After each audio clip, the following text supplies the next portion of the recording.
नमस्कार साथियों, कैसे हैं दोस्तों आप सब। आशा करता हूं कि आप अच्छे होंगे और आने वाली सभी परीक्षाओं की तैयारी बहुत ही शानदार तरीके से कर रहे होंगे। दोस्तों हम कर रहे थे मॉक टेस्ट, तो मॉक टेस्ट नंबर आज आपका 17वां मॉक टेस्ट होगा। दोस्तों मैं आपको एक चीज़ बोलने वाला हूं। दोस्तों आपको ये डेली, ये जो मॉक टेस्ट है आपको डेली प्रोवाइड होगा। इसके अंदर आपको 25 क्वेश्चन जैसे कि मैं बताया आपको पहले मिले हैं, वैसे ही आगे निरंतर आपका जो 28 तारीख को जो आपका एग्ज़ाम होगा, निरंतर आपको 28 तारीख तक ये क्वेश्चंस डेली के डेली प्रोवाइड होंगे। और जब आपके एंट्रेंस के 10 से 5 दिन रहेंगे तब आपको हम 100 के 100% कराएंगे बहुत ही शानदार तरीके से, जिसमें कि दोस्तों मैं बता दूं आपको कथन निष्कर्ष, स्थापना तर्क, पंक्तियों से रिलेटेड बहुत ही महत्वपूर्ण पंक्तियाँ, बहुत ही महत्वपूर्ण स्थापना तर्क और जो आपके कथन निष्कर्ष जो कि जेएनयू वालों के लिए बहुत ही ज़्यादा इंपॉर्टेंट है, उन सभी को हम 100% में भी करेंगे। और आज से हम 17वें मॉक टेस्ट से मुझे 2-3 बच्चों के कमेंट आ रहे थे कि भैया आप कथन निष्कर्ष के डालिए और स्थापना तर्क के भी डालिए।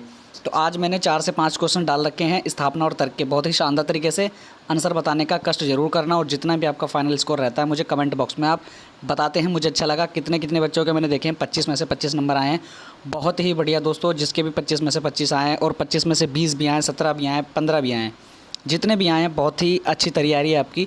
बस ऐसे तैयारी करते रहिए। आपके 1 महीना है आपके पास, जहां जिन बच्चों के 25-25 आ रहे हैं वो बता दूं मैं दोस्तों, दिल्ली विश्वविद्यालय का दोस्तों आप ज़रूर एग्ज़ाम देना। आपके जो 10 बच्चे थे ना पिछली बार 400 में से 400, उसमें आपका भी नाम इस बार दर्ज होने वाला है। जितने भी 25 में से 25, हाँ फेक नहीं होने चाहिए 25 से, मैं आपको बता दूँ 25 क्वेश्चन अगर आपके ठीक हैं अच्छे से तो मैं बताऊँगा आपको। अब दिल्ली यूनिवर्सिटी में जब लास्ट ईयर आपकी 10 बच्चों की देखी थी आपने रैंक, मैंने चैनल पे अपने फर्स्ट ईयर जो फर्स्ट कट ऑफ लिस्ट है डाल दी है, वहाँ जाके देख भी सकते हैं। तो वहाँ 400 में से 400 अंक प्राप्त करें, समझ गए। तो वहीं पे आप भी शामिल होने वाले हैं, तो सही है। तो जितने भी आपके नंबर बढ़ रहे हैं 1 महीना तैयारी कर लीजिए बहुत ही अच्छी तरीके से। जहाँ पे जिसके 17 भी आ रहे होंगे वहाँ पे 20-22 चले जाएंगे। और 25 वालों के लिए तो मैं बता दूँ जेएनयू की तैयारी आप बहुत ही बढ़िया तरीके से कर रहे हैं, आपका जेएनयू क्लियर हो जाएगा। बस जिस हिसाब से मैं आपको डायरेक्शन देता जाऊँगा वहाँ से आपको चलते जाना है और आपको देखना है कि क्या क्या आपको आगे करना है, समझ गए। तो हम कर रहे थे मॉक टेस्ट नंबर 17वां, समझ गए। तो इससे के पहले हमने 16 मॉक टेस्ट करा दिए हैं दोस्तों। चैनल पे अगर आप पहली बार विजिट कर रहे हैं तो इससे पहले की वीडियोस देख लीजिए।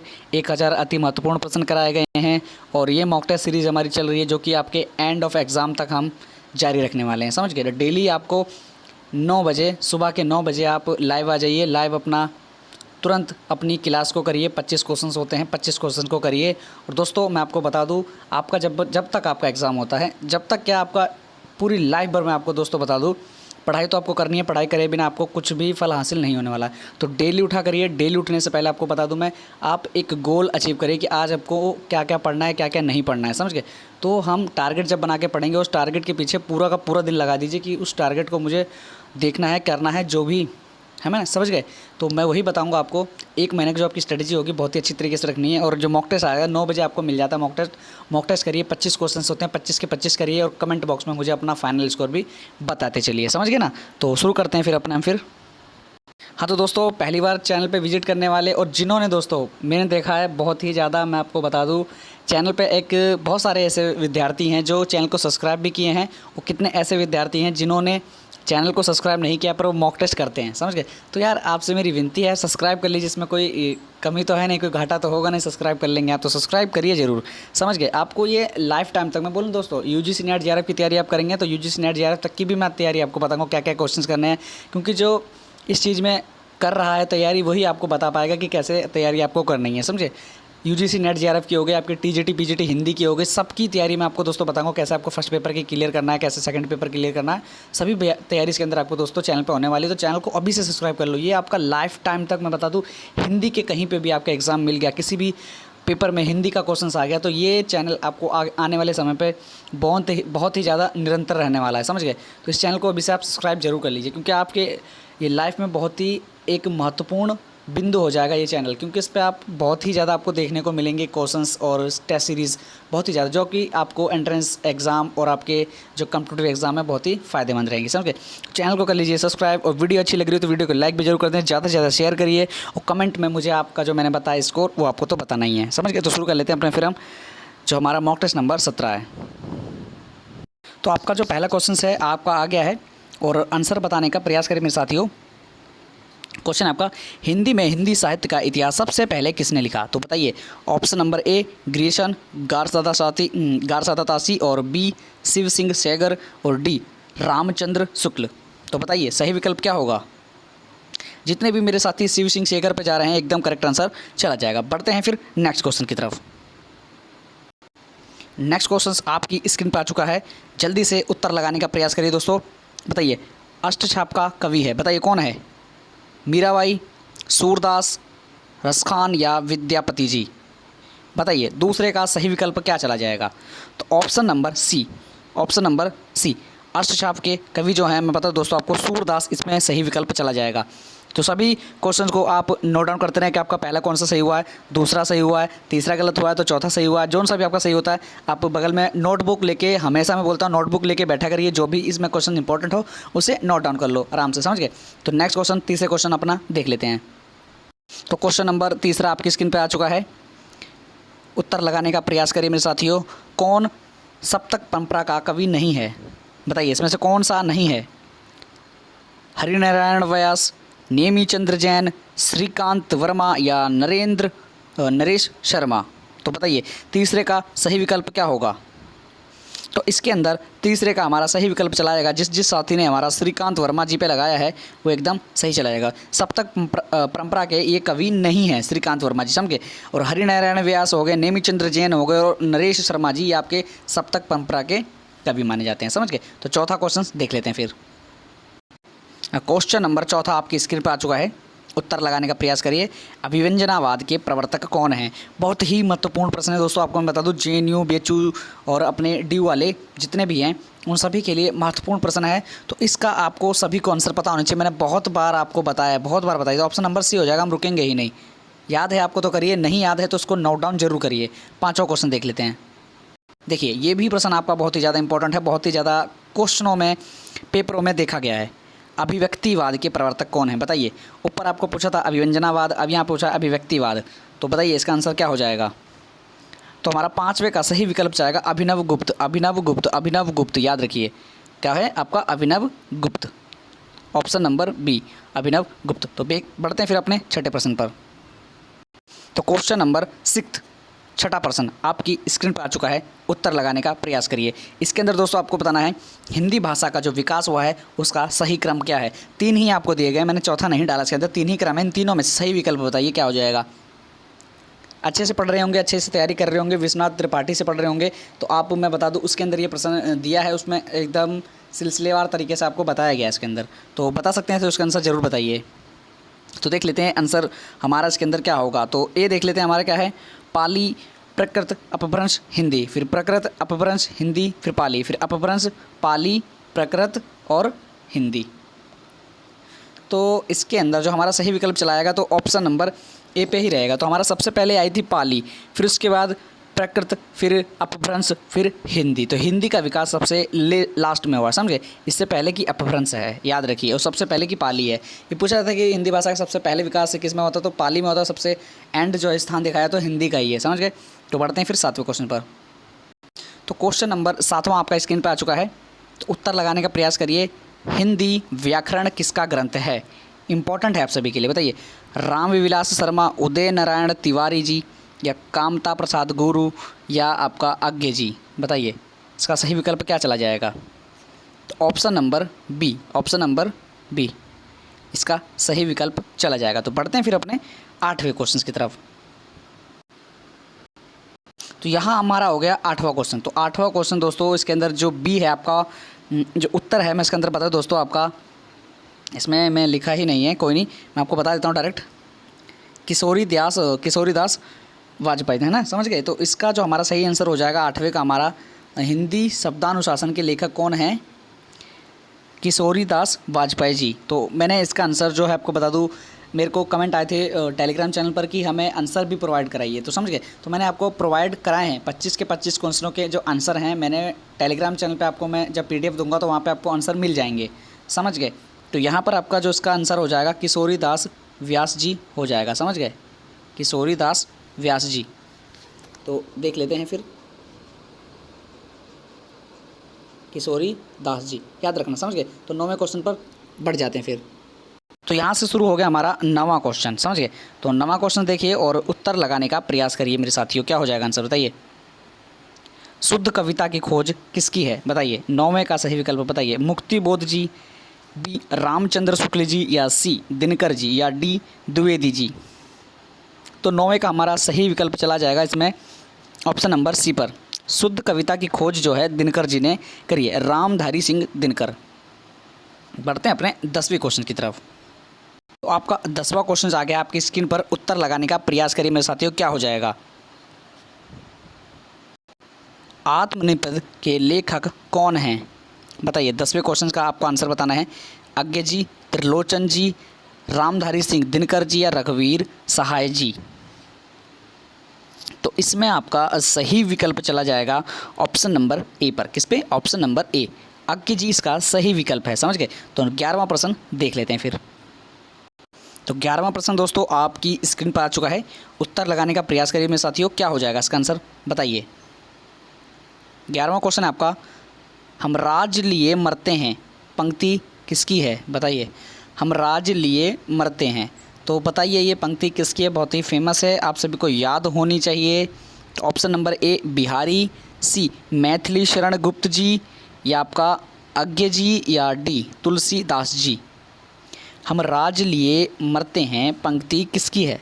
तो ये हमारी हम देख लें तो ऑप्शन नंबर हमारा सी हो जाएगा। क्या हो जाएगा। ऑप्शन नंबर सी, मैथिली शरण गुप्त जी की बहुत ही फेमस पंक्ति है, हम राज लिए मरते हैं। 11वां क्वेश्चन दोस्तों आपकी स्क्रीन पर आ चुका है। ये भी आपका पंक्ति से रिलेटेड है। आपको बतानी है ये पंक्ति किसकी है। भक्ति ही ज्ञान ही नहीं कुछ नहीं कछु भेद, पंक्ति किसकी है बताइए। तो हम देख लेते हैं ऑप्शन नंबर ए तुलसीदास, सी सुमित्रानंदन पंथ जी, या बी आपका बी हो गया बिहारी, और सी हो गया आपका पंथ जी, और डी होगा आपका रामचंद्र शुक्ल जी। तो बताइए इसका सही विकल्प क्या होगा। तो इसमें जो दोस्तों हमारा जो सही विकल्प चला जाएगा दोस्तों मैं आप सभी को बता दूं तो हमारा सी ऑप्शन चला जाएगा। क्या हो जाएगा। Option number C. आप सभी को याद है तो बहुत बढ़िया, अगर नहीं याद है तो इसको नोट डाउन जरूर करें। तो आपका जो 13वां प्रश्न है ये भी पंक्ति से रिलेटेड है। बताइए बहुत ही महत्वपूर्ण पंक्तियाँ जो हैं मैंने इसमें रखी हैं। कुछ वैसी पंक्तियाँ नहीं हैं जो आपके एग्जाम के लिए आज जिससे सही ना हो। जो इम्पोर्टेंट है वही इसके अंदर आपको बताई गई हैं। मर्द साठे पर पाठे होत है, बताइए किसकी है ये पंक्ति। तो देख लेते हैं। ए प्रसाद जी, बी प्रेमचंद्र जी, या सी द्विवेदी जी, या डी रामचंद्र शुक्ल जी। तो ऑप्शन नंबर यहाँ हमारा हो जाएगा, बताइए क्या आंसर हो जाएगा। मर्द साठे पर पाठे होत है, ये आपकी जो मैं बता दूँ 13वें का हमारा सही विकल्प चला जाएगा ऑप्शन नंबर बी पर, प्रेमचंद्र जी की। समझ गए। तो याद कर लीजिए, जितने भी मेरे साथी को नहीं पता है तो उनको याद जरूर करनी है और नोट डाउन तो अति आवश्यक है नहीं पता है तो। क्वेश्चन नंबर 14वां आपकी स्क्रीन पर आ चुका है। ये भी आपका पंक्ति से रिलेटेड है, तो उत्तर बताने का प्रयास करिए। 14वां प्रश्न भी आपका पंक्ति से रिलेटेड है। तो पंक्ति देख लेते हैं एक बार हम क्या है। निज भाषा उन्नति आह सब उन्नति को मूल। तो महत्वपूर्ण पंक्ति है आप सभी की है। तो ऑप्शन पढ़ लीजिए। ए प्रसाद जी, बी भारतेंदु हरिश्चंद्र जी, या सी रामचंद्र शुक्ल जी, या डी प्रेमचंद्र जी। तो 14वें का हमारा सही विकल्प चला जाएगा किस पे होगा दोस्तों बताइए क्या हो जाएगा। Option number B Bharatendu Harishchandra ji. समझ गए। तो 15 क्वेश्चन देख लेते हैं फिर साथियों।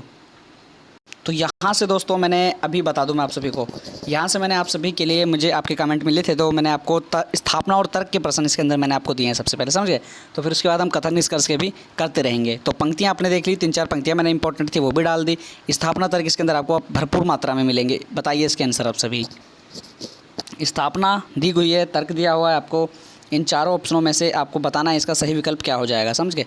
ये आपके ऑप्शन हैं, इन सभी ऑप्शनों के हिसाब से आपको करेक्ट आंसर बताना है। तो स्थापना है आपकी, भाषा एक सामाजिक संपत्ति है। अच्छा, स्थापना दिया है, भाषा एक सामाजिक संपत्ति है। अच्छा, तर्क क्या है, भाषा विहीन समाज की कल्पना संभव नहीं है। अच्छा, तो हमारा सही विकल्प देख लेंगे क्या हो जाएगा। तो इसके अंदर दोस्तों आपको देखना है, ऐसे देखना है। मैं आपको बता दूं एक एग्जाम्पल के तौर पर कि इसमें ए में दे रखा है ए और आर दोनों सही हैं, स्थापना भी सही है और तर्क भी सही है। अच्छा, और जो बी दे रखा है इसमें क्या होगा आपका ए और आर दोनों गलत है। स्थापना और तर्क दोनों ही गलत हैं, समझ गए। ऊपर आपको देखा कि ए स्थापना और तर्क दोनों सही हैं, और बी में स्थापना और तर्क दोनों गलत हैं। और सी में देख लीजिए अब क्या होगा, सी में आपका होगा ए सही है, मतलब स्थापना सही है और तर्क आपका गलत है, तो आर गलत है। और जो चौथा होगा आपका, इसमें आपका ए गलत है, मतलब स्थापना गलत है, केवल तर्क सही है, समझ गए। तो इसके अंदर आप सही विकल्प भी बता दीजिए मुझे, क्या आंसर हो जाएगा। तो हमारा जो 15वें का सही विकल्प चला जाएगा, इसके अंदर दोस्तों ए सही है। स्थापना दी हुई है, भाषा एक सामाजिक संपत्ति है। अच्छा, ये सही विकल्प है आपका, सही हैगा स्थापना जो है। और तर्क दिया है, भाषा विहीन समाज की कल्पना संभव ही नहीं है, समझ। तो ये दोनों ही, स्थापना और तर्क दोनों ही सही हैं, समझ गए। तो 16वां क्वेश्चन देख लेते हैं, ये भी आपका स्थापना और तर्क से रिलेटेड है। तो लीजिए मेरे साथियों, स्थापना और तर्क का दोबारा से भरपूर मात्रा में बहुत ही अच्छा प्रश्न आप सभी के स्क्रीन पर आ चुका है। बताइए 16वें का सही विकल्प बताइए क्या आएगा। स्थापना दी हुई है आपको, आधुनिक हिंदी आलोचना पर पश्चिम के साहित्य चिंतन का गहरा प्रभाव है। सही विकल्प है आपका, स्थापना आपने पढ़ लिया है, हिंदी और आधुनिक हिंदी आलोचना पर पश्चिम के साहित्य चिंतन का गहरा प्रभाव है। तो तर्क देख लीजिए क्या है, हिंदी के प्रमुख समीक्षक पाश्चात्य साहित्य चिंतन से प्रभावित नहीं हैं। तर्क देख लिया आपने, स्थापना देख लिया आपने। अब इन चारों में से सही विकल्प बताइए क्या हो जाएगा। मैंने आपको पहले के क्वेश्चन में, 15वें क्वेश्चन में आपको बता दिया कैसे कैसे आपको करेक्ट आंसर इसके अंदर लगाना है। तो 16वें का सही विकल्प मुझे क्या मिलेगा, बताइए दोस्तों क्या हो जाएगा। तो हाँ, अगर आपको नहीं पता है तो मैंने आपसे पहले क्या बोला, नोट डाउन ज़रूर करना है, समझ गए। जो आप नोट डाउन कर लेते हैं उसको आपको माइंड से कभी हट नहीं सकता, वो समझ गए, याद हो जाता है। वीडियो देखने से कुछ नहीं होगा, वीडियो देखने से मैं बता दूँ कुछ नहीं होगा। मैं आपको एंड तक आपके एग्ज़ाम डेट जो है आपको एंड तक मैं आपको मॉक टेस्ट प्रोवाइड कराऊंगा। पर आप अगर क्वेश्चन को देखेंगे और याद नहीं करेंगे तो आपके लिए फ़ायदेमंद नहीं रहेगा, आपका टाइम बर्बाद होगा। मैं आपको पहले बता देता हूँ, जितने भी आपको क्वेश्चन नहीं आता उसको नोट डाउन जरूर कर लें। तो 16वें का हमारा जो सही विकल्प चलाएगा, इसके अंदर मैं बता दूँ दोस्तों, स्थापना सही है, पर जो आपका तर्क दिया है वो आपने गलत दिया है इसके अंदर, समझ गए। तो 17वां क्वेश्चन देख लेते हैं, स्थापना और तर्क का ही प्रश्न है ये भी। तो लीजिए, स्थापना तर्क का आपका 17वां क्वेश्चन भी आ चुका है, ये भी आपका स्थापना और तर्क का है। तो स्थापना दी हुई है, नई कविता में छायावाद का प्रभाव एकदम नहीं है। अच्छा, कैसे नहीं है हम देखेंगे, पर इसका तर्क क्या है। नई कविता पूर्णतः पश्चिमी प्रभाव से जन्मी है। अच्छा बताइए, तर्क ए और आर दोनों सही हैं या ए आर दोनों गलत हैं, या स्थापना सही है मतलब ए सही है और आर मतलब तर्क गलत है। ए मतलब स्थापना सही है, आर मतलब तर्क सही है, तो गलत है, मतलब ए गलत है और आर सही है डी में। तो 17वें का सही विकल्प बताइए क्या हो जाएगा। तो इसके अंदर मैं आपको बता दूं दोस्तों, ऑप्शन नंबर हमारा डी हो जाएगा, समझ गए, डी। इसमें स्थापना गलत दी हुई है, पर जो इसके अंदर तर्क बताया गया, ये नई कविता पूर्णतः पश्चिमी प्रभाव से जन्मी है, तो ये इसका सही हो जाएगा तर्क, समझ गए। इसके अंदर ये तर्क हमारा एकदम पूर्णतः सही है। वो बोल दूं कि मैं स्थापना है जो आपका पूरा ही पूर्णतः ही गलत है, समझ गए। तो इसमें यही विकल्प हमारा सही विकल्प चला जाने का संभावना है पूरी, है ना। तो 18% देख लेते हैं फिर। 18% देख लीजिए, स्थापना तर्क के आपको डायरेक्ट मैंने आपको 15 से 18 मतलब 3 क्वेश्चन यहाँ हो गए। अभी आपको 1-2 और क्वेश्चन मिलेंगे, 5-6 क्वेश्चन आपके मैंने स्थापना तर्क के दे दिए हैं, समझ गए। तो ये आपके स्थापना के लिए बहुत ही ज़्यादा इंपॉर्टेंट है दोस्तों। ये सभी मैं बता दूँ, तो जितने भी साथी देख रहे हैं, ये जेएनयू में ऐसे प्रश्न आते हैं, मैं आप सभी को बता दूँ। आपके संभावी आने वाले जो आपके एग्ज़ाम हैं उसमें देखने को ना मिले, मैं आप सभी को बता दूँ, बहुत ही ये आपको घुमावदार क्वेश्चन होते हैं। इन सभी के जो मैं दोस्तों बता दूँ, इन सब का लेवल जो होता है ना यूजीसी नेट जेआरएफ तक का होता है। तो जेएनयू उसी तरफ के हिसाब से लेती है एग्ज़ाम, क्योंकि उसमें सीटें भी आपको पता है 39 सीटें हैं आपकी। यहाँ पे डी में देखेंगे तो 250 प्लस सीटें आपकी एंट्रेंस के लिए। मैं इस पर भी और वीडियो होंगी जो मैं बताता रहूँगा आप सभी को। तो बताइए, इसका 18वें का क्वेश्चन अभी हम मॉक टेस्ट पे पूरा ध्यान देंगे। तो 18वें का आप देखिए क्या है इसका आंसर। तो हमारा स्थापना दी हुई है, दलित चेतना की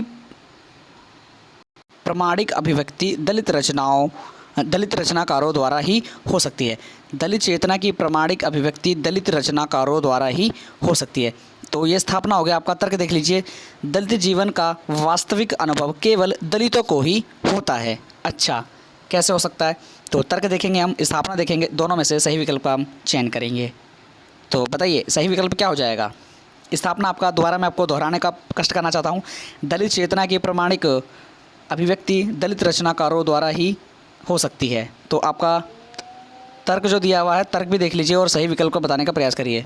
तो इसमें जो हमारा ऑप्शन के हिसाब से सही विकल्प चला जाएगा। तो हमारा इसके अंदर में दोस्तों आप सभी को बता दूं, जो हमारी स्थापना दी हुई है ना,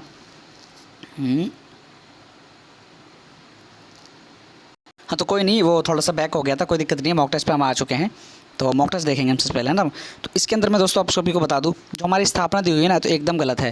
जितने भी साथी स्थापना सही बोल रहे हैं तो स्थापना गलत है, और जितने भी मेरे साथी तर्क सही बोल रहे हैं कि इसके अंदर दिया है तर्क अपने आप को कि दलित जीवन का वास्तविक अनुभव केवल दलितों को ही हो सकता है, तो ये इसका तर्क एकदम सही होगा। पर जो हमारा इसमें हम देख रहे हैं कि स्थापना एकदम गलत होगी, समझ गए। तो इसका जो हमारा सही विकल्प चलाएगा, इस हिसाब से हमारा डी चला जाएगा। ऐसे आपको क्वेश्चंस लगाने हैं जेएनयू वाले, याद रखिए। तो 19वां प्रश्न देखते हैं फिर। तो 19वां प्रश्न देख लीजिए, ये भी आपका स्थापना और तर्क से। तो मैंने आपको इसके अंदर इतने सारे स्थापना तर्क दे दिए हैं मैंने आप सभी को, और बहुत ही बढ़िया तरीके से आपको मैंने बता दिया है इसके अंदर, समझ गए। तो हम ज़्यादा से ज़्यादा इसके अंदर मॉक टेस्ट में देखेंगे कि हमें दोस्तों मैं आप सभी को बता दूं, जेएनयू वाले जितने भी हैं, और मैं बोल सकता हूं कि जो आपके आने वाले एग्ज़ाम हैं, शायद मैं बोलूं कि ड्यू में ऐसे प्रश्न देखने को नहीं मिले, पर हो सकता है आ सकते हैं, एक आधे क्वेश्चंस आ जाएं। पर अभी तक तो दिल्ली विश्वविद्यालय में ऐसे क्वेश्चंस देखने को नहीं मिले हैं। कथन निष्कर्ष के हो गए आपके, और ये आपके जो स्थापना तर्क के क्वेश्चंस हो गए, ये अभी तक देखने को नहीं मिले हैं। तो जेएनयू में देखने को मिले हैं। बीएचयू वाले जितने भी इस बार एग्ज़ाम देंगे तो बहुत ही देख लीजिए दोस्तों कैसा इसका एग्ज़ाम होता है। एनटीए लेती है आपका एग्ज़ाम, नेशनल टेस्टिंग एजेंसी, जो कि मैं बता दूं आपको कॉम्पिटिटिव एग्ज़ाम की जितनी भी परीक्षाएँ होती हैं, सरकारी जो जॉब्स की होती हैं, उन पर भी अब एनटीए अपनी छाप छोड़ने वाला है बहुत ही जल्दी। इस पर भी आ जाएगा ये, अभी आपके केवल एंट्रेंस एग्ज़ाम कराता है, तो बहुत ही लेवल इसका हाई होता है। तो हम डरेंगे नहीं, बस हम तैयारी करेंगे और अच्छे से हम अपना एग्ज़ाम निकालेंगे। कोई नहीं होती कठिन हार्ड, कुछ भी नहीं होता, समझ गए। तो बताइए, इसका मैंने आपको इतनी देर से स्क्रीन पे धर रखा था, तो आपने पढ़ा होगा, देखा होगा। अब स्थापना देख लीजिए और इसका मुझे आंसर आप बताइए, इसका आंसर क्या हो जाएगा। तो एक बार स्थापना और तर्क एक बार देख लेते हैं क्या है। तो स्थापना है हमारा, नाद सौंदर्य से कविता की आयु बढ़ती है, स्थापना इसका। अच्छा, तर्क क्या बताइए जल्दी से। तर्क हैगा आपका नाद का संबंध छंद से होता है, इसलिए जो लोग छंद की परवाह करते हैं उनकी कविता की आयु अधिक हो जाती है। अच्छा, तर्क दिया है, स्थापना हमने पढ़ ही लिया है, तर्क भी देख लिया है, तो उसमें हम देखेंगे सही विकल्प क्या होगा। तो इसमें हमें दोस्तों जितने भी मेरे साथी हैं, अगर इसमें स्थापना पे सही जा रहे हैं तो बिल्कुल बहुत ही बढ़िया, स्थापना ठीक है इसका। और जितने भी मेरे साथी तर्क आर को भी सही बता रहे हैं, तो बिल्कुल दोनों ही इसके अंदर कथन हमारे सही हैं, समझ गए, दोनों ही ठीक हैं। तो ऑप्शन नंबर ए चला जाएगा। ए और आर दोनों सही हैं। जितने भी मेरे साथियों का दोनों ऑप्शन लगाए हैं आपने, तो एकदम करेक्ट है। तो 20वां प्रश्न देख लेते हैं फिर। लीजिए, भरपूर मात्रा में आपको मैंने 25 में से आपको मैंने 5 प्रश्न करा दिए स्थापना तर्क के।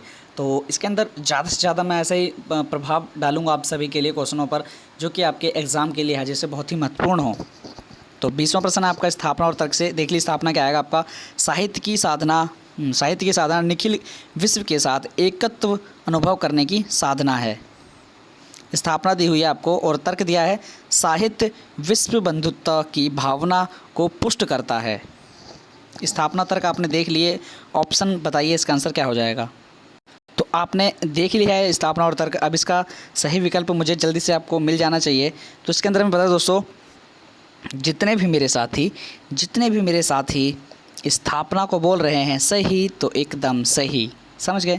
और जितने भी मेरे साथी आर को सही बोल रहे हैं, तो गलत है दोस्तों, गलत है, तर्क इसका गलत है एकदम। तो ऑप्शन नंबर सी चला जाएगा, समझ गए। यहीं पे आप खेल जाएंगे क्वेश्चनों में, समझ गए। अगर आता होगा तो आप कर जाएंगे, और जिनको नहीं भी आता होगा तो आप नहीं कर सकेगा इस क्वेश्चन को। तो यहाँ पे हम आपको अब डेली इतने क्वेश्चंस आ जाएंगे। ज़्यादा दोस्तों मैं बता दूँ आपको, अगर 5-5 क्वेश्चंस ऐसे मिलने लगेंगे, तो आपको जो क्वेश्चंस का जो भंडार होगा ना इन सभी प्रश्नों का, तो बहुत ज़्यादा हो जाएगा। तो इनमें से यार आपके प्रश्न तो देखने को ज़रूर मिलेंगे, मैं इतना बता दिया आपको। बस तैयारी करिए और अच्छे से अपना एंट्रेंस एग्ज़ाम निकालिए। तो 21वां प्रश्न देख लेते हैं फिर। लीजिए, महत्वपूर्ण पंक्तियों की अब श्रृंखला दोबारा से शुरू हो गई। 21वां प्रश्न आपका हैगा, हाय मृत्यु का ऐसा अमर पार्थिव पूजन पंक्ति किसकी है। अपार्थिव पूजन पंक्ति किसकी है, तो बताइए किसकी पंक्ति है ये। ए पंत जी की, बी निराला जी की, सी जयशंकर प्रसाद जी की, या डी आज्ञा जी की। तो यहाँ पे हमारा जो सही विकल्प चला जाएगा, मैं दोस्तों आप सभी को बता दूँ, इसके अंदर हमारा सही विकल्प होगा option number A, Sumitranandan Pant. हाय मृत्यु का ऐसा अमर अपार्थिव पूजन, ये आपका सुमित्रानंदन पंत जी की बहुत ही महत्वपूर्ण पंक्तियाँ हैं, समझ गए। तो 22वां प्रश्न एक बार देख लेते हैं फिर क्या है। तो महत्वपूर्ण पंक्तियों की श्रृंखला में आपका 22वां प्रश्न भी आपका पंक्ति से रिलेटेड है। पंक्ति आपकी स्क्रीन पर आ चुकी है, उत्तर लगाने का प्रयास करिए। मधुप गुनगुनाकर रह जाता, प्रस्तुत पंक्तियाँ किसकी हैं? 22वां प्रश्न आ गया है। प्रसाद जी की, निराला जी की, नरेंद्र शर्मा जी की या महादेवी वर्मा जी की? तो देख लीजिए, आंसर बताने का प्रयास करिए मेरे साथियों, क्या हो जाएगा? तो ऑप्शन नंबर ए हो जाएगा। ऑप्शन नंबर ए, जयशंकर प्रसाद जी। मधुप गुनगुनाकर रह जाता, प्रस्तुत पंक्तियाँ हमारी जयशंकर प्रसाद जी की हैं। तो 23वां प्रश्न देख लेते हैं फिर साथियों। 23वां प्रश्न आपकी स्क्रीन पर आ चुका है, ये भी आपका पंक्ति से रिलेटेड है। तो उसके अंदर मैं दोस्तों आप सभी को बता दूं, इन 25 जो प्रश्नों में आपको बहुत ही ज़्यादा मैं बता दूं इंपॉर्टेंट प्रश्न मिल चुके हैं। 5 आपके स्थापना तर्क के और आपको लमसम 5 ही क्वेश्चंस आपको पंक्तियों के मिल चुके हैं। तो ऐसे आप डेली मॉक टेस्ट को करा करिए और अपनी जो प्रश्नों की श्रृंखला है और प्रश्नों की जो मैं बताऊँ आपको जो लेवल है, आप यहाँ पे जांच सकते हैं कि कैसा यहाँ पर आपको लेवल मिलने वाला है। वैसा ही मैं आपको बताने वाला हूँ कि ऐसा ही आपको जेएनयू में लेवल देखने को मिलेगा। ये मेरी पूरी की पूरी संभावना है, समझ गए? यही आपको इस बार मिलने वाला है, ऐसा ही आपको लेवल। तो आपने पढ़ लिया और इसका मुझे ऑप्शन देख लेते हैं। Option number A, Nirala ji, B, Sumitranandan Pant ji, या डी, महादेवी धर्मवीर भारती जी, या डी, नरेंद्र शर्मा जी। ऑप्शन यहाँ पे हमारा हो जाएगा ऑप्शन नंबर 23 का ए हो जाएगा। इसने निर्झर बह गया, ये आपकी निराला जी की पंक्ति है। 24वां प्रश्न देख लेते हैं फिर। 24वां प्रश्न हमारा क्या है? 24वां प्रश्न आपकी स्क्रीन पर आ चुका है। धूप सा तन दीप सी में, प्रस्तुत पंक्तियाँ किसकी हैं? तो बताइए इसका सही विकल्प क्या हो जाएगा? महत्वपूर्ण है, आप सभी को याद होनी अति आवश्यक है। नहीं याद है, नोट डाउन करिए, बहुत ही महत्वपूर्ण है आप सभी के लिए। एक कॉपी बना लीजिए, मैं आपको बताऊं इन्हें सभी स्थापना और तर्क के लिए, कथन निष्कर्ष के लिए। जब आप एंट्रेंस एग्जाम में जाएंगे ना, तो 2-3 दिन पहले इन सभी क्वेश्चनों को एक बार रिवीजन कर लेंगे या अच्छे से पढ़ लेंगे ना, तो आपको मैं बता दूँ, आपको डेफिनेटली मैं आपको बता सकता हूँ कि आपका जब जेएनयू का एग्ज़ाम देंगे तो आपको कठिनाई नहीं होगी। तो बताइए 24 का सही विकल्प क्या होगा? धूप सा दीप सी में। तो निराला जी, सुमित्रानंदन पंत जी, या महादेवी वर्मा जी, या डी, मोहन राकेश जी। तो बताइए इसका सही विकल्प क्या हो जाएगा? तो हमारा 24 का सही विकल्प चला जाएगा इसके अंदर ऑप्शन नंबर बी, धूप सा तन दीप सी में, महादेवी वर्मा जी की बहुत ही महत्वपूर्ण, बहुत ही ज़्यादा एग्ज़ाम में पूछी जाने वाली पंक्ति है। जैसे कि मैं दोस्तों आप सभी को बताता हूँ, मैं आपको जो 25वां क्वेश्चन देता हूँ, ये आपका मैं कमेंट बॉक्स का क्वेश्चन देता हूँ, ये आपको मैं नहीं बताता हूँ। तो यहाँ पे भी मैं आपको से पूछना चाहता हूँ, ये जो आपको दिख रहा है इसके अंदर, बताइए दोनों ओर प्रेम पलता है, ये पंक्ति किसकी है? आपको मुझे कमेंट बॉक्स में बतानी है। अगर आपको पता नहीं है तो रात में मैं अपने टेलीग्राम चैनल पर शाम के समय 8 से 9 बजे के बीच में मैं टेलीग्राम चैनल पे आपका ये मॉक टेस्ट नंबर 17 जो है मैं PDF के फॉर्मेट में प्रस्तुत कर दूंगा। तो वहाँ मैं आपको इसके जो 25 के 25 क्वेश्चनों के जो आंसर है वहाँ पे मैं आपको दे दूंगा। तो PDF में आपको मिल जाएगा, समझ गए? PDF आपको डेली मिलती रहेगी। इन PDF को ध्यान से संभाल के रखना। जितने भी आपको 1000 महत्वपूर्ण प्रश्नों की मिलती है, मॉक टेस्ट की मिलती है, तो इनको सभी को आपको रखनी है अपने पास आपके एंट्रेंस समय तक। उन लोगों को हमेशा अपने पास रखिए, उन सभी की एक PDF बना लीजिए। आपके UGC नेट JRF तक की आपको संभावना है कि पूरी देखने को, पूरा अच्छे प्रश्नों की संकलन है, ये आपको देखने को मिलेंगे। तो 25वां क्वेश्चन देख लेते हैं एक बार हम। दोनों ओर प्रेम पलता है, ये आपकी किसकी है? तुलसीदास जी की, बी, मैथिली शरण गुप्त जी की, या सी, निराला जी की, या डी, जयशंकर प्रसाद जी की। तो कमेंट बॉक्स में आंसर बताने का प्रयास करिए मेरे साथियों, इसका आंसर क्या हो जाएगा? तो दोस्तों वीडियो अच्छी लगी हुई हो तो वीडियो को दोस्तों आप सभी लाइक ज़रूर कर दें। मैं आप सभी को बहुत ही ज़्यादा बोलता हूं कि वीडियो को लाइक ज़रूर करा करिए। 200 से 250 तक मैं आप सभी को बता दूं, मॉक टेस्ट में पर डे हमारे व्यूज़ आ जाते हैं। तो 300 लमसम 300 बच्चे पर डेज़ आपके मॉक टेस्ट कर सकते हैं, समझ गए? मॉक टेस्ट करते हैं तो लाइक मुझे देखता हूँ बहुत ही कम होते हैं, 20-25 लाइक होते हैं। तो लाइक ज़रूर करा करिए, समझ गए? शेयर करना ज़रूरी है। जितने भी आपके दोस्त हों जो मैं हिंदी की तैयारी कर रहे हो किसी भी प्लेटफॉर्म से, जितने भी किसी भी यूनिवर्सिटीज़ के लिए, तो उनको शेयर ज़रूर कर दें, समझ गए? कमेंट बॉक्स में जो हमने आपसे क्वेश्चन पूछा है, क्वेश्चन नंबर 25 का आंसर मैं आपसे कमेंट बॉक्स में चाहता हूं। तो ये कमेंट बॉक्स का क्वेश्चन है आप सभी के लिए। और आपका जो लास्ट है मैं आपसे बता दूं, जब सब्सक्राइब करते हैं तो सब्सक्राइब करने के बाद बगल में आपको बेल आइकन को ऑल ऑप्शन दिखता है तो उसको ऑल पर प्रेस रखना है आपको। ऑल पर प्रेस रखेंगे तो कोई भी क्लास आएगी तो उसकी नोटिफिकेशन आपको सबसे पहले मिल जाएगी, समझ गए। आपकी 2 बार आपको नोटिफिकेशन मिलेगी, एक आपकी आधे घंटे पहले मिलेगी आपके क्लास शुरू होने से पहले, और एकदम जस्ट जब आपकी क्लास शुरू होने वाली होगी तब आपको इसकी नोटिफिकेशन मिल जाएगी। तो सब्सक्राइब जब करेंगे आप तो उसको ऑल पर प्रेस रखना अति आवश्यक है। तो हम वीडियो को एंड करते हैं दोस्तों। बहुत ही हमारी शानदार वीडियो हो गई, 25 क्वेश्चन हमने बहुत ही शानदार तरीके से कर लिए।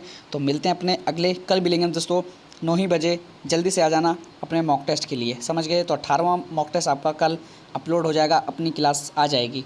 तो 18वां मॉक टेस्ट के लिए सभी रेडी रहिए और अच्छे से प्रयास करिए, अपने प्रश्नों को अच्छा करिए और याद करने का तो पूरा ही दिमाग से अपने याद करा करिए, समझ गए। तो मिलते हैं फिर अगली वीडियो में। जय हिंद, जय भारत।